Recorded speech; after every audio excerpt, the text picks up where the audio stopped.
Welcome to more Dirty and Orange Racing League Specialtatin.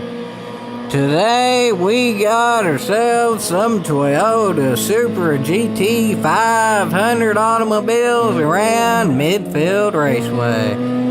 These cars are pretty fast on the straights and pretty fast in the turns as well, so that makes for some pretty good racing right yonder. And hopefully the racing will be better for the lead in a minute, but I'm pretty sure it will be. This track is fairly compact with a big straight at the very end, so all the turns make people bunched up together, and the straightaway can get the people who aren't exactly as fast on the turns caught back up as well. So as of now, it's a nice battle for the lead right yonder that our contender has won as of now, but Calicac 89 is still right there and is able to take the lead back. He was able to break into that turn a lot harder than our contender for whatever reason, so he has the lead. Let's see if he can retain the lead on the straight though, but with that whole pack right there, I don't know. He's going to have to do a lot of sucking and jiving to be able to duck and deke all these people behind him. And he actually does for now, but once again, pretty good dive bomb opportunity here, but he actually sort of wrecked himself there, so nonetheless, he tried his best, but it wasn't quite enough, and that gets our contender back into the lead.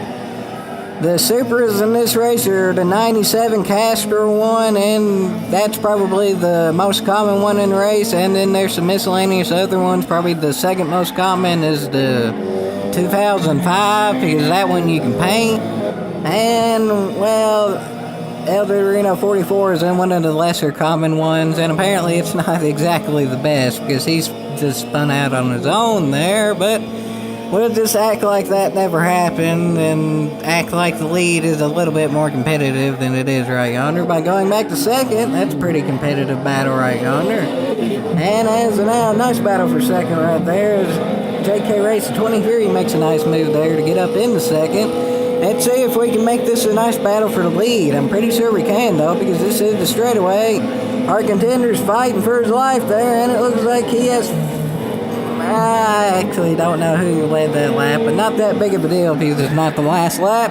Our contender got shuffled back pretty far there, but he might still very well be in the running. And as of now, the driver seems to be running the best is Soy Delanus. Or I think that's how you say that. I'll just say Soy. That's easier.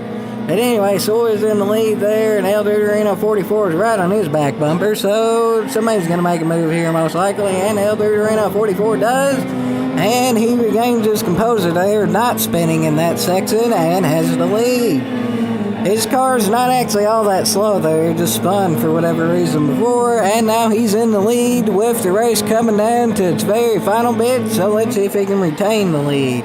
I don't know, that's still a mighty big pack, but he does make the right move there, hitting the car right next to him, which makes him have a very slight lead. Let's see if he can hold it for the straight, but once again, he's going to have to do a lot of shooking and booking people to be able to get the lead long enough to get to the line, and he does lead that lap, and he makes a big wreck there in the back, but there's still quite a bit of the pack, so that back wreck does not actually affect the pack, and the pack is not lacking speed, so the pack does not lack what needs them to get from the back, from what it looks like. And the pack as of now is fairly far in the back because Barrett 5 has a decent lead, but they are catching up quicker than Liggity Split, and makes a pretty nice move, meaning the pack in general makes a pretty nice move, and that gets itself through here, that gets